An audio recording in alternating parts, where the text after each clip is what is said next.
வணக்கம் ஃப்ரெண்ட்ஸ். ரெகடிகாசை சீரியலில் இன்னும் எபிசோடில் என்ன நடக்குதுன்னு பார்க்கலாம் வாங்க. மனோஜை பேச வைக்கிறேன்னு சாமியாரை கூட்டிட்டு வந்து காமெடி பண்ணிட்டு இருக்காங்க. ஒரு வழியா வாய்க்கு ஹெல்மெட் போட்டிருந்த மனோஜும் வாயை திறந்து என்னென்னமோ ஜடையெல்லாம் காட்டி கடைசியில மா அப்படின்னு கத்த சாமியார் கொளுத்தி வச்சிருந்த கற்பூரத்தை டப்புன்னு அவர் வாய்க்குள்ள தூக்கி போட்டுடுறாரு. திறந்த வாய் கப்புன்னு அப்படியே முடிக்குது. உடனே மனோஜ் வெறி பிடிச்ச கரடி மாதிரி கத்திட்டு வீடு பூரா சுத்துன்னு சுத்துறாரு. டேய் மனோஜ் என்னாச்சு என்னாச்சு அப்படின்னு ரோகிணி ஒரு பக்கமும் டேய் என்னாச்சுடா அப்படின்னு விஜயா ஒரு பக்கமும் கத்திக்கிட்டு மனோஜோட கையை பிடிச்சிட்டு பின்னாடியே ஓடுறாங்க. வாய் எரியுதுன்னு கூட தெரியாம இவங்க கேள்வியை கேட்டுக்கிட்டு இருக்க மனோஜ் வாயில இருக்க கற்பூரத்தை துப்பிட்டு ஆன்னு காமிக்கிறாரு. உடனே விஜயாவுக்கு ரொம்பவே கோபம் வந்துடுது. ரெடி ஆயிட்டு இருக்க சாமியார் கிட்ட போய் ஏங்க எதுக்கு அவன் வாயில கற்பூரத்தை போட்டீங்கன்னு கத்துறாங்க. உள்ளர போன அக்னி கெட்டதெல்லாம் பஸ்மமாக்கிடும், இனிமே நேரம் நல்லதா இருக்கும்னு அவர் சொல்ல அத அப்படியே நம்பிக்கிற விஜயா மனோஜ் இனிமே உனக்கு எந்த பிரச்சனையும் இல்லை, சாதாரணமா நீ பேசலாம் பேசு அப்படின்னு சொல்ல மனோஜ் இன்னும் வாய் எரிச்சல்ல ஒன்றும் பேச முடியாம இருக்காரு. திகைச்சு போற விஜயா சாமி என்ன சாமி வந்துருச்சா, நல்லா பேசுவான்னு சொன்னீங்க, இன்னும் பேச்சே வரல அப்படின்னு விஜயா கேட்க இப்பதான் ரொம்ப நாளைக்கு அப்புறம் பழைய முத்துவை பார்க்க முடியுது, பேச்சு வரலன்னா போய் பால்வாடியில சேர்த்து விடுங்கிறாரு. டென்ஷன் ஆகுற விஜயா நீ சும்மா இருடான்னுட்டு மனோஜ் நீ பேசுன்னு சொல்ல அவரு ஊன்னு சத்தம் மட்டும் எழுப்பிட்டு இருக்காரு. கொஞ்ச நாளா பேசாம இருந்ததுனால எப்படி பேசுறதுன்றத மறந்துட்டாரா அப்படின்னு ஸ்ருதி கேட்க இப்ப என்ன அவன் பேசணும் அவ்வளவுதானே அப்படிங்கிற முத்து பின்பக்கமா வந்து முதுகுல ஒரு அடி போட்டு பட்டுன்னு முன்னாடி தள்ளிவிட தள்ளாடுற மனோஜ ஒரு பக்கம் விஜயாவும் இன்னொரு பக்கம் ரோகிணியும் தாங்கி பிடிச்சிக்கிறாங்க. மனோஜ்னு கத்த ரோகிணி அப்படின்னு கத்திக்கிட்டே அவர் நிமிர பாத்தீங்களா பேசிட்டான், இதுக்கு போய் சாமியார்லாம் வர வச்சிட்டு இருக்கீங்க அப்படின்னு முத்து சொல்ல மனோஜ் ரொம்பவே எக்ஸைட்டட் ஆயிடுறாரு. டேய் ரவி நான் பேசுறேன் பாருடா, ஆண்டி பாத்தீங்களா நான் பேசுறேன் அப்படின்னு பார்வதி கையை பிடிச்சிக்கிறாரு. ஸ்ருதி நான் பேசுறேன் பாத்தியா, அம்மா நான் பேசுறேம்மா அப்படின்னு எட்டாவது அதிசயத்தை பார்த்த ரேஞ்சில் அவர் பேசி சொல்லிக்கிட்டு இருக்க டேய் சிவாஜி கணேசன் மாதிரி எஃபெக்ட் எல்லாம் கொடுக்காத, இனிமேலாவது வாயை வச்சுக்கிட்டு சும்மா இரு, இல்லைன்னா திரும்பவும் கீழே விழ வேண்டி இருக்கும் பாத்துக்க அப்படின்னு முத்து மிரட்ட மனோஜுக்கு நடந்தது ஞாபகம் வருது. இப்பதான் விஜயாவுக்கு சந்தோஷம் தாங்க முடியல. மனோஜ் நீ பேசிட்டடா அப்படின்னு சொல்ல அம்மா முதல்ல நான் சாப்பிடணுமா, வெறும் ஜூஸும் கஞ்சியுமா குடிச்சு நாக்கு செத்து போச்சு, பசிக்குதுமாங்கிறாரு மனோஜ். அப்படின்னு விஜயா சொல்லிட்டு இருக்கவே உணவிரதத்தை முடிச்சிட்டான். அண்ணி இவனுக்கு சாப்பாடு கொடுங்கிறாரு ரவி. அம்மா என் வேலை முடிஞ்சது நான் வரேங்கிறாரு சாமியாரு. முத்துவை பார்த்து ஒரு அடி ஒதுங்கி அவரு மெதுவா வெளியே போயிடுறாரு. மனோஜ் எனக்கு ஒரு சந்தேகம், இத்தனை நாளும் நீ சொன்னதை தான் இவ பேசினாளா அப்படின்னு விஜயா அதுதான் முக்கியம் போல கேட்க அந்த பக்கமா போயிட்டு இருந்த முத்து டக்குன்னு நின்னு என்ன நடக்குதுன்னு பாக்குறாரு. ரோகிணி பயத்தோட திகைச்சு போய் பார்த்துட்டு இருக்காங்க. என்னம்மா ஓடின படத்துல டப்பிங் சரியா இருக்கா இல்லையான்னு டவுட்டா அப்படின்னு முத்து கேட்க மனோஜ் நீ சொல்லு அப்படிங்கிறாங்க விஜயா. மனோஜ் அமைதியா சில பல யோசனைகள் எல்லாம் பண்ணிட்டு ஆமாமாங்கிறாரு. நான் சொன்னதை தான் சொன்னா அப்படின்னு மனோஜ் சொல்ல ரோஹிணி ஹோல்ட் பண்ணியிருந்த பிரீத்தை அப்பதான் விடுறாங்க. என்னமோ சொல்ற சாப்பிடலாம் வா அப்படின்னு கூட்டிட்டு போக எல்லாரும் அந்த பக்கமா போக மீனா முத்துக்கிட்ட வர்றாங்க. பாத்தியா அவன் பொண்டாட்டிய காட்டி கொடுக்காம இருக்கிறான், அதனாலதான் பார்லரம்மா அவன் பேச்சுக்கு மரியாதை கொடுக்குது, அந்த வகையில் அவன் கரெக்டா தான் இருக்கிறான். எனக்கு தான் அப்படின்னுட்டு முத்து அங்கிருந்து போயிடுறாரு. என்னதான் பேசிட்டாலும் தீப்பட்டதுல வாய் எறிய மனோஜ் ஒரு அட்டை எடுத்து விசிறிக்கிட்டு இருக்காரு. மனோஜ் இந்தா பாலக்குடி அப்படின்னு ரோகிணி கொண்டு வந்து நீட்ட ஏற்கனவே கற்பூரம் பட்டு என் வாயெல்லாம் எரியுது, இதுல சூடா பால் வேறையா, வேண்டாம் நீ எடுத்துட்டு போ. மனோஜ் சொல்ல சூடாலாம் இல்லை நார்மலா தான் இருக்கு, இந்தா குடி அப்படின்னு ரோகிணி மறுபடியும் நீட்ட எனக்கு வேண்டாம் நீயே குடிங்கிறாரு. பக்கத்துல டேபிள்ல வச்சுட்டு அவருக்கு எதிரில் உட்கார பயந்த மாதிரி ரெண்டெட்டு நகர்ந்து உட்காந்துக்கிறாரு. ரோகிணிக்கு முகம் ஒரு மாதிரியா மாறிடுது. முன்னெல்லாம் ஏதாவது கொடுத்தா உனக்கு பாதி எனக்கு பாதின்னு கொடுப்ப, இப்பெல்லாம் என்னாச்சு உனக்குன்னு ரோகிணி கேட்க அப்படிலாம் ஒன்றும் இல்லை, என் வாய் கொஞ்சம் ஒரு மாதிரியா இருக்கு அதனாலதான், அதெல்லாம் விடு, எதுக்கு நான் சொல்லாததெல்லாம் அம்மா கிட்ட சேர்த்து சொன்ன அப்படின்னு மனோஜ் கேட்க அப்பயும் உண்மையை பேச தயாரா இல்லாத ரோகிணி என்ன சொன்ன? நான் எங்க சொன்னேங்கிறாங்க. நான் என்ன சொன்னேன்னு எனக்கு தெரியும். நீ அதை புரிஞ்சுக்கிட்டு வேற ஒன்ன மாத்தி சொன்ன, இல்ல உனக்கு வேண்டியதை சொன்னியான்னு மனோஜ் கேட்க, வேணும்னு தான் சொன்னேன்னு ஒரு வழியா ஒத்துக்கிறாங்க ரோஹிணி. ஏன் அப்படி சொன்னேங்கிறாரு. ஆன்ட்டி என்னையும் உன்னையும் பிரிச்சிடக்கூடாதுன்னு தான் அப்படி சொன்னேன். ஆன்ட்டி மட்டும் இல்ல, அந்த கடவுளே நினைச்சாலும் உன்னை என்னையும் பிரிச்சிடக்கூடாது. அதுல நான் ரொம்ப உறுதியா இருக்கேன் மனோஜ்.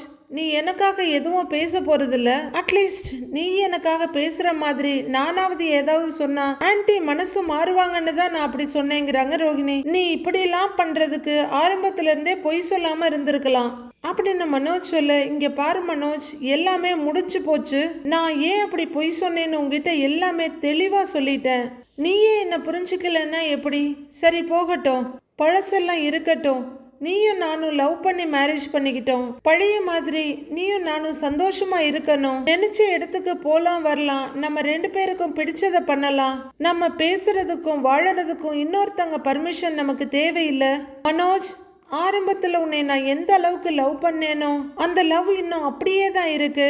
நமக்குள்ள அது எப்பவுமே குறையாது மனோஜ் அப்படின்னு சொல்லிக்கிட்டே ரோஹிணி மனோஜோட கை மேல கைய வைக்க, மனோஜ் பட்டுன்னு துள்ளி ஒரு அடி தள்ளி போய் உட்கார்ந்துடுறாரு. ரோஹிணிக்கு ஒரு மாதிரி புரியாம குழப்பமா இருக்கு. என்ன மனோஜ், பக்கத்துல வந்தா தள்ளி போற அப்படின்னு கேட்க, இல்ல நாம 2 பேரும் சேர்றத பத்தி அம்மா தான் முடிவெடுக்கணும் அப்படின்னு கீரல் விழுந்த ரெக்கார்டு மாதிரி சொல்ல, ரோஹிணிக்கு பயங்கர வெறுப்பாயிடுது. கடுப்பாய் எழுந்திருக்கிறவங்க, என்ன மனோஜ் சொல்ற நீ? பேசுறதுக்கும் பழகிறதுக்கும் உங்க அம்மா பர்மிஷன் வேணும்னு சொன்னா பரவாயில்ல, ஆனா நம்ம ஹஸ்பண்ட் அண்ட் ஒய்ஃபா இருக்கிறதுக்கு கூட உங்க அம்மா சொல்லி தான் இருக்கணுமா? நாம பெட்ரூம்ல எப்படி இருக்கணுங்கிறத கூட உங்க அம்மா தான் டிசைட் பண்ணுவாங்களா? அசிங்கமா இருக்கு அப்படிங்கிறவங்க கோவமா அங்க இருந்து போயிட, மனோஜ் மிக்சர் பார்ட்டி மாதிரி அட்டை எடுத்து வாய்க்கு விசிறிக்கிட்டு இருக்காரு. மறுநாள் பொழுது விடியுது. முத்து ஒரு இடத்துல சவாரியை கொண்டு வந்து இறக்கி விட, அவங்க இந்தாப்பான பணம் கொடுத்துட்டு உள்ளர போறாங்க. தேங்க்ஸ்மான்னு வாங்கி வச்சுட்டு முத்து திரும்ப அந்த ரோட்ல அருண் பைக்ல வர்றாரு. முத்துவை பார்த்தோன்னு ஒரு செகண்ட் யோசிச்சுட்டு இருந்த அருண் பேசாம அவர் வழியில போக, எங்க போனாலும் இவன் மூஞ்சில முழிக்க வேண்டி இருக்கு. இவனுக்கும் சீதாவுக்கும் பூர்வ ஜென்ம தொடர்பு இருக்கோ இல்லையோ, நமக்கும் இவனுக்கும் ஏதோ இருக்கு. கண்டிப்பா இவன் அந்த ஜென்மத்திலே நல்லா நடந்திருக்க மாட்டான் அப்படின்னு சொல்லிக்கிட்டே கார் கதவை திறந்து உள்ளர ஏற போக, சரியா அந்த வீதியோட கார்னர்ல ஒரு லேடி கிட்ட இருந்து ஒருத்தன் செயினை பிச்சிட்டு ஓடுறான். ஐயோ என் செயினு யாராவது பிடிங்களேன், ஐயோ என் செயினு திருடு போச்சு, யாராவது பிடிங்களேன், திருடேன் அப்படின்னு கத்த. முத்து காரை விட்டுட்டு ஓடுறாரு.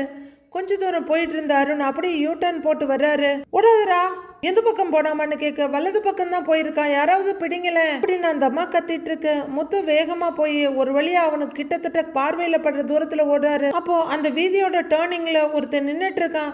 டேய் ஸ்டார்ட் பண்ணடா அப்படின்னு ஓடி வந்துட்டு இருக்க திருடன் கத்த, இந்த வெயிட் பண்ணிட்டு இருக்கவரு ஸ்டார்ட் பண்றாரு. சீக்கிரம்னு சொல்லிக்கிட்டே வந்து பின்னாடியில உட்கார, ஓடி வர்ற முத்து டப்புன்னு முதுகுல சட்டையோட புடிச்சு இழுத்துடுறாரு. இழுத்த வேகத்துல முத்துவும் பின்னாடி போயிட, வண்டியில காத்துட்டு இருந்தவன் டக்குன்னு யூட்டர்ன் போட்டு இவன் ஓடி போய் உட்கார, மறுபடியும் முத்து புடிச்சிடுறாரு. அப்போ சரியா அருணோட பைக் அந்த வீதியில வந்துட, ஐயோ போலீஸ் அப்படின்னு சொல்லிக்கிட்டே அவன் பைக் எடுத்துட்டு ஓடிட, முத்து கையில இருந்த திருடன் அவர் தள்ளிவிட்ட வேகத்துல அருண் மேல வந்து விழுந்து, அருண் கீழே விழுந்து ஒரு மாதிரியா நடந்துக்க, இதுதான் சந்தர்ப்பம்னு அந்த திருடன் தப்பிச்சு ஓடிடுறாரு. முத்து மறுபடியும் அவனை துரத்திக்கிட்டு ஓட, அருண் வண்டியை எடுத்துக்கிட்டு மறுபடியும் ஸ்டார்ட் பண்றாரு. ஓடி வர்ற முத்து திருடன் எங்கன்னு தெரியாம இருக்க, அருண் வண்டியை நிறுத்திட்டு அவரும் ஓட ஆரம்பிக்கிறாரு.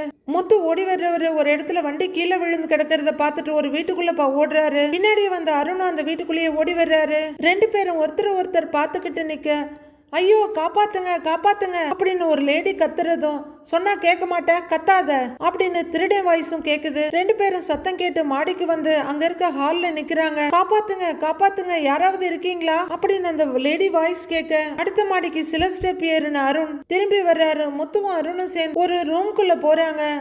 காப்பாத்துங்க சார் காப்பாத்துங்க அப்படின்னு அந்த லேடி கத்திக்கிட்டு இருக்க, அந்த லேடி பக்கத்துல கழுத்துல கத்திய வச்சுட்டு அந்த செயினை திருட நிக்கிறான். ஐயோ காப்பாத்து சார் அப்படின்னு அந்த லேடி கத்திட்டு இருக்க, ஒழுங்கா போயிடுங்க இல்ல அப்படியே இறக்கிடுவேன் அப்படின்னு அந்த திருட மிரட்டிட்டு இருக்க, ஏய் ஒன்னும் பண்ணிடாதவங்கள சொன்னா கேளு, கத்தியை கீழே போடு அப்படின்னு சொல்லிக்கிட்டே அருண் லைட்டா முன்னேற, ஏய் ஒரு அடி எடுத்து வச்சீங்க இவளை கழுத்தை அறுத்துருவேன், முதல்ல வெளியே போங்கடா அப்படின்னு மிரட்ட, அருணும் முத்துவும் கொஞ்சம் பின்னாடி போறாங்க. ஏய் போங்கடான்னு சொல்றேன்ல, போங்கடா ஒழுங்கா, அறுத்துருவேன் போங்கடா அப்படின்னு திருடன் கத்த. சார் சார் காப்பாத்துங்க சார், காப்பாத்துங்க சார், போயிடாதீங்க சார். அந்த லேடியும் கத்திக்கிட்டு இருக்காங்க. ஏய் எட்ரிங்கிறேன்ல, எட்ரி எட்ரி நகைய விடுறி அப்படின்னு திருடன் கத்திக்கிட்டு நகைய புடுங்கிக்கிட்டு இருக்க. ஐயோ வலிக்குதே அப்படின்னு அந்த லேடி கத்திக்கிட்டு இருக்க. நகையெல்லாம் புடுங்குறான திருடன். ரெண்டு பேரும் வேற வழி இல்லாம கதவுக்கு வெளியே வர்றாங்க. அங்க இருக்க ஒரு பொருளை எடுத்து பட்டார்னு திருடன் தலையில வீச திருடன் நில குலைஞ்சு போயிட முத்து அவனை போய் அடிச்சு வெளுக்கிறாரு. அந்த திருடனும் ஒன்னும் சாமானியப்பட்டவன் இல்ல. ஒரு செகண்ட்ல தான் மேல எதையோ வீசி தன்னை இப்படி அடிக்கிறானேன்னு பயங்கர கோவத்தோட முத்துவை அடின்னு அடிச்சுட்டு அவனும் தப்பிச்சு வெளியே ஓடி வர பார்க்க சரியா அருண் புடிச்சிடுறாரு. புடிச்சு வயிற்றுலயே ஒரு குத்து விட்டு ஒரு தள்ளு தள்ள அவன் முத்துக்கிட்ட போறான். முத்து அவனோட ரெண்டு கையையும் புடிச்சுக்கிறாரு. டேய் விடுறா, டேய் விடுறாங்கிறேன்லடா அப்படின்னு திருடன் எகிரிட்டு இருக்க. அவர் விட்ட அறையில சுருண்டு போய் அருண் கையில விழறான். வாடா வாடாங்கிறேன்ல அப்படின்னு திருடனோட பின் கையை ரெண்டையும் புடிச்சு ஒரு முறுக்கு முறுக்கி இழுத்துட்டு போறாரு அருண். அம்மா ஒன்னும் இல்ல பதறாதீங்க அப்படின்னு அந்த லேடி கிட்ட மண்டி போட்டு முத்து சொல்ல அந்த அம்மா இன்னுமே பயத்துல நடுங்கிக்கிட்டு ரொம்ப நன்றிப்பா, நீ வரலன்னா என்ன கொண்டு இருப்பான்ப்பான்னு அழறாங்க. அம்மா மாமா பயப்படாதீங்கம்மா, ஒன்னும் இல்லம்மா, அவனால எதுவும் நடக்காது, போலீஸ் புடிச்சிட்டு போயிட்டாங்க, பயப்படாதீங்கம்மான்னு முத்து ஆறுதல் படுத்துறாரு. நீ மட்டும் சரியான நேரத்துல அடிச்சு தள்ளலன்னா என்ன கொண்டு இருப்பான்ப்பா அப்படின்னு அந்த லேடி கழுத்தை பிடிச்சிட்டு அழுதுட்டு இருக்க.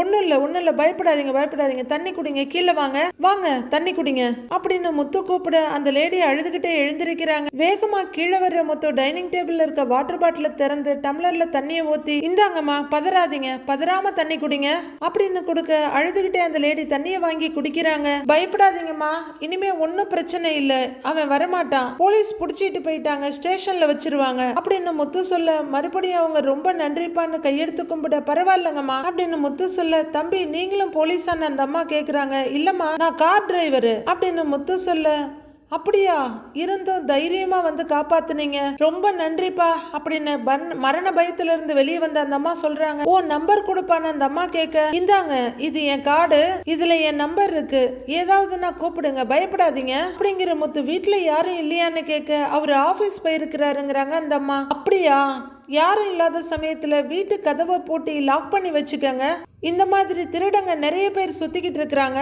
பத்திரமா இருங்க, நான் கிளம்புறேன், பூட்டிக்கங்க கதவை, அழாதீங்கம்மா அப்படின்னு முத்து சொல்ல அந்த அம்மா சரிப்பா அப்படின்னு அழுதுகிட்டே சொல்லிட்டு காடை பார்த்துக்கிட்டு இருக்காங்க. அதுக்கப்புறம் மெதுவா எழுந்து கதவை லாக் பண்ண போறாங்க.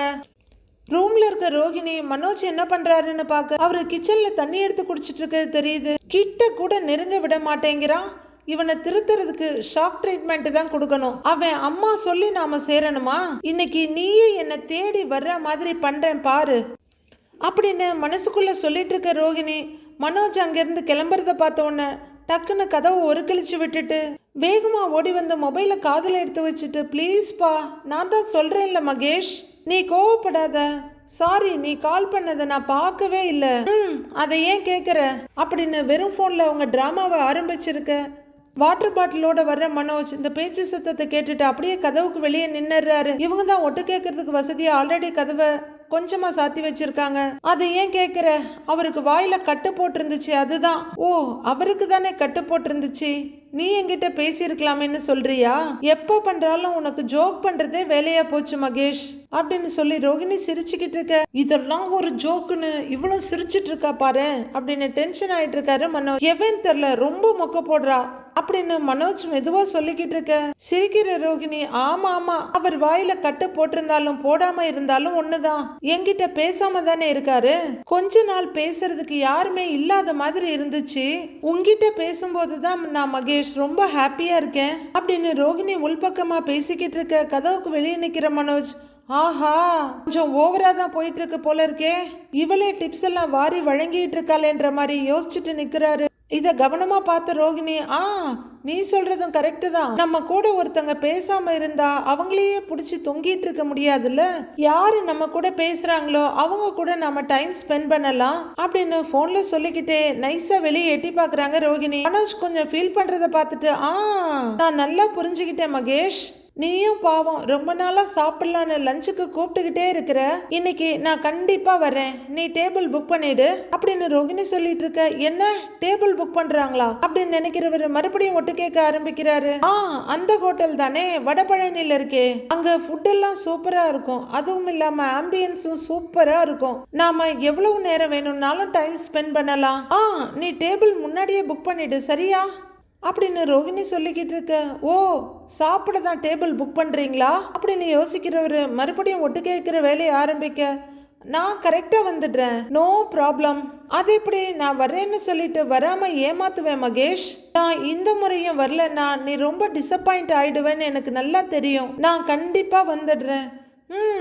நானும் உங்ககிட்ட நிறைய மனசு விட்டு பேசணும். நேரில் மீட் பண்ணலாம், பாய் அப்படின்னு ரோகிணி போனை காதுல இருந்து எடுக்க. இதுக்காகவே காத்திருந்த மனோஜ் கதவை திறந்துகிட்டு உள்ளர வர்றாரு. யார் போன்லன்னு மனோஜ் கேட்க. அப்பதான் மனோஜ எதிர்பார்க்காம பார்த்த மாதிரி உடனே தடுமாறி வித்யாதாங்கிறாங்க ரோகிணி. வித்யாவான்னு அவர் கேட்க. ஆங்கிறாங்க. ஏதோ பார்க்க வரேன்னு பேசிக்கிட்டு இருந்த அப்படின்னு மனோஜ் கேட்க. நான் வித்யாவை தான் பார்க்க போறேங்கிறாங்க ரோகிணி. மனோஜ் எதுவும் பேசாம கோவமா சந்தேகமா பாக்குற மாதிரி இருக்க.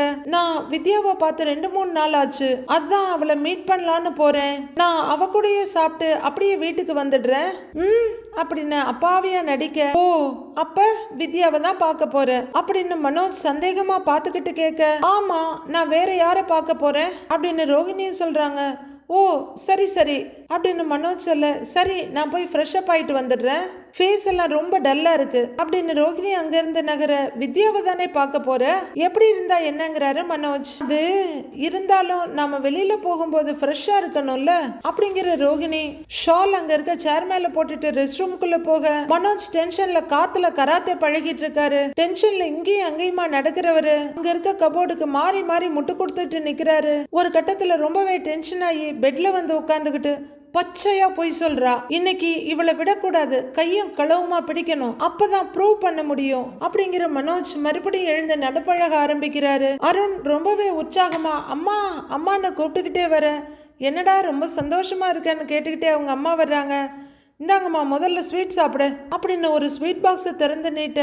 என்னடா நான் ஸ்வீட் சாப்பிட்டாலே திட்டுவ, இப்ப நீயா வாங்கிட்டு வந்திருக்கன்னு கேக்குறாங்க. நல்ல விஷயம் நடக்கிறப்ப சாப்பிடலாமா, சாப்பிடு அப்படின்னு அருண் அம்மாவுக்கு ஊட்டி விடுறாரு. அப்ப நீயும் சாப்பிடு அப்படின்னு அவங்க அம்மா அருணுக்கு ஊட்டி விட ஆன்னு வாங்கிக்கிறாரு. ஆமா, அப்படி என்ன நல்ல விஷயம் நடந்துச்சு அப்படின்னு அவங்க அம்மா கேட்க.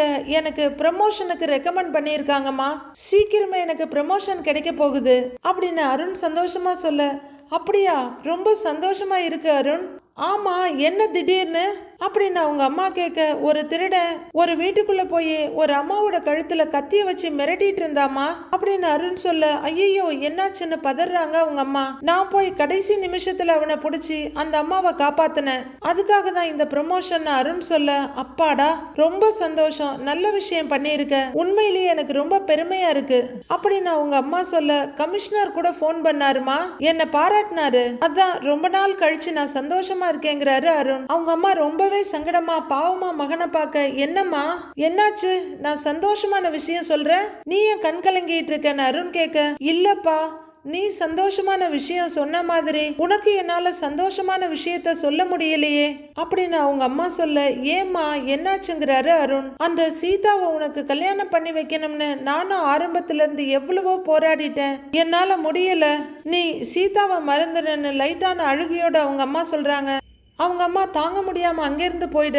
அம்மா என்னம்மா சொல்ற அப்படின்னு அவங்க கையை பிடிச்சி தடுத்து நிறுத்தி கேட்க. நானும் எவ்வளவோ முயற்சி பண்ணிட்டேன், உன் கல்யாண விஷயமா எவ்வளவோ பேர்கிட்ட பேசி பார்த்துட்டேன், கடைசி முயற்சியா அந்த முத்துவோட அம்மா கிட்ட கூட இன்னைக்கு பேசினேன் அப்படின்னு அவங்க சொல்ல. நீ ஏம்மா அங்கெல்லாம் போன அப்படின்னு அருண் கேட்க. அவங்க கிட்ட போய் பேசினாலாவது உன் வாழ்க்கைக்கு ஒரு நல்ல முடிவு கிடைக்கும்னு எதிர்பார்த்து தாண்டா போனேன், ஆனா அவங்க கூட நமக்கு உதவி பண்ண தயாரா இல்ல. அது மட்டும் இல்லடா, அவங்க என்கிட்ட உங்களுக்கு வேற பொண்ணே கிடைக்கலையா, உங்க பையனுக்கு இது 2வது கல்யாணமா, இல்ல உங்க பையனுக்கு உடம்புல ஏதாவது பிரச்சனையான்னு கேக்குறாங்கடா அப்படின்னு அவங்க அம்மா ரொம்பவே வருத்தத்தோட சொல்ல. அருணுக்கு கொஞ்சம் ரைஸ் ஆகுது. அவங்க அப்படி கேட்டது எனக்கு ரொம்ப கஷ்டமா போச்சு, ஏண்டா போனோன்னு ஆயிடுச்சுன்னு அவங்க அம்மா சொல்ல. நீ ஏம்மா அங்கெல்லாம் போன? அங்கெல்லாம் உன்னை யார் போக சொன்னது அப்படின்னு அருண் கொஞ்சம் கோவமா கேட்க, என்னடா பண்றது, சீதாவை நீ விரும்புற, அவ எனக்கு மருமகளா வரணும்னு நானும் ஆசைப்படுறேன். அதுக்காக தான் யார்கிட்டயாவது பேசி சமாதானப்படுத்தி உங்க கல்யாணத்தை எப்படியாவது நடத்தி வச்சிடலான்னு பார்த்தேன். ஆனா முடியல. கடைசியில நான் அவமானப்பட்டு வந்ததுதான் மிச்சம் அப்படின்னு அருணோட அம்மா சொல்ல, அம்மா இனிமே நீ யார்கிட்டையும் போய் பேசாதம்மா, நான் பாத்துக்கிறேன். எப்படி சீதாவை கல்யாணம் பண்ணணும்னு எனக்கு தெரியும்ங்கிறாரு அருண். இல்லடா வேண்டாம், உன் மதிப்பு தெரியாத குடும்பத்துல நீ போய் பொண்ணு எடுக்க வேண்டாம் அப்படின்னு அவங்க அம்மா சொல்ல, அம்மா அப்படிங்கிறாரு அருண். உன்னை வேணான்னு சொல்ற குடும்பத்துல நாம எதுக்குடா பொண்ணு எடுக்கணும்? அதனாலதான் நானே சீதா வேண்டான்னு முடிவு பண்ணிட்டேன் அப்படின்னு அவங்க அம்மா கொஞ்சம் கோவமா சொல்ல, அருண் ரொம்பவே சங்கடமா அந்த பக்கம் திரும்பி போறாரு. நான் உனக்கு வெளியே பொண்ணு பார்க்க ஆரம்பிக்க போறேன் அப்படின்னு அவங்க அம்மா சொல்ல, டக்குன்னு திரும்புற அருண், அம்மா நான் சொல்றத கொஞ்சம் கேளுமா, கொஞ்சம் வெயிட் பண்ணேங்கிறாரு. இல்லடா, இதுக்கு மேல என்னால வெயிட் பண்ண முடியாது. இத பாரு அருண், எனக்கு மரியாதை கொடுக்கறதா இருந்தா நான் சொல்றத கேளு. மற்றவங்க என் பிள்ளைய தப்பா பேசுறதையும் அவமானப்படுத்துறதையும் பார்த்துக்கிட்டு என்னால சும்மா இருக்க முடியாது. சீதாவை மறந்துரு, நான் பாக்குற பொண்ணை தான் நீ கல்யாணம் பண்ணிக்கணும் அப்படின்னு ஒரு அம்மாவா உறுதியா சொல்லிட்டு அவங்க அங்கிருந்து போக, அம்மா அம்மா நான் சொல்றத கேளுமா அப்படின்னு அருண் சொல்லிட்டு இருக்க, அவங்க அம்மா பேசாம ரூம்குள்ள போய் கதவு சாத்திக்கிறாங்க. அருண் என்ன செய்யறதுன்னு ரொம்பவே வருத்தமா நின்னுட்டு இருக்காரு. சீதா ரோட்ல ரொம்பவே உடைஞ்சு போய் நடந்துட்டு இருக்காங்க. அவங்க மொபைல் ரிங் ஆகுது. அவங்க போன்ல டிஸ்பிளேயை பார்த்துட்டு எடுத்து காதுல வச்சு சொல்லுங்கன்னு சொல்ல, சீதா ஒரு ஹாப்பி நியூஸ்ங்கிறாரு அருண். என்னதுன்னு சீதா கேட்க, எனக்கு ப்ரமோஷன் கிடைக்க போகுது அப்படின்னு அருண் சொல்ல, சீதா முகத்துல லைட்டா சிரிப்பு வருது. அப்படியா, ரொம்ப சந்தோஷங்க, கங்க்ராட்ஸ்ங்கிறாங்க. எப்படி திடீர்னு சீதா கேட்க, ஒரு கேஸ் ஒண்ணுல திருடனை பிடிச்சேன், ஒரு செயின் ஸ்நாச்சரை விரட்டிக்கிட்டு போனேன், அவன் தப்பிச்சு ஒரு வீட்டுக்குள்ள போய் ஒரு லேடி கழுத்துல கத்திய வச்சு மிரட்டினா, நான் சண்டை போட்டு பிடிச்சி அந்த லேடியை காப்பாத்திட்டேன். அதுக்கு இன்ஸ்பெக்டர் என்னைய ப்ரமோஷனுக்கு ரெக்கமெண்ட் பண்ணியிருக்காரு அப்படின்னு அருண் சொல்ல, ஹீரோ மாதிரி ஒருத்தரை காப்பாத்தி இருக்கீங்க அப்படின்னு சீதா சொல்ல, என் வேலையை நான் செஞ்சேன் அவ்வளவுதாங்கிறாரு அருண். ஆமா நீ எங்க இருக்கன்னு அவர் கேட்க, கோவில்ல தான் சீதா சொல்ல, சரி அங்கேயே இரு நான் வர்றேன் அப்படின்னு அருண் சொல்ல, இங்க அம்மா அக்கா எல்லாம் இருக்காங்க அப்படின்னு சீதா தயங்கிக்கிட்டே சொல்ல, அவங்க கிட்டே நான் பேசணும், நான் பக்கத்துல தான் இருக்கேன் வர்றேங்கிறாரு அருண். சரி ஓகே அப்படின்னு தயக்கமா போனை வைக்கிறாங்க சீதா. நாளைய ப்ரோமோவில் மனோஜ் வேகமாக ஒரு ஹோட்டலுக்குள்ளே வந்துக்கிட்டு இருக்காரு. அப்போ ரோஹிணி வெளியே ஆட்டோவில் வந்து இறங்குறாங்க. ரோஹிணி உள்ளர வர்றதை பார்த்த மனோஜ் அவசரமாக ஓடி போய் ஒரு இடத்துல ஒளிஞ்சிக்கிறாரு. அப்போ அங்கே ஒரு டேபிளில் உட்காந்துருக்க பையன், ஹலோ நான் இங்கே இருக்கேன் வாங்க வாங்க ரோஹிணி அப்படின்னு சொல்ல, ரோஹிணி ஹாய் அப்படிங்க. அவரும் எழுந்து ஹாய் சொல்லி உட்காருங்கிறாரு. மனோஜ் ஒரு மூலையில் இருக்க டேபிளை பார்த்து உட்காந்து இதெல்லாம் பார்த்துக்கிட்டு இருக்காரு. இவன் தான் அந்த மகேஷா அப்படின்னு மனோஜ் அவங்க ரெண்டு பேரையுமே வச்ச கண்ணு வாங்காம பார்த்துக்கிட்டு இருக்காரு. மீதி என்ன நடக்குதுன்னு நாளைக்கு பார்க்கலாம் ஃப்ரெண்ட்ஸ்.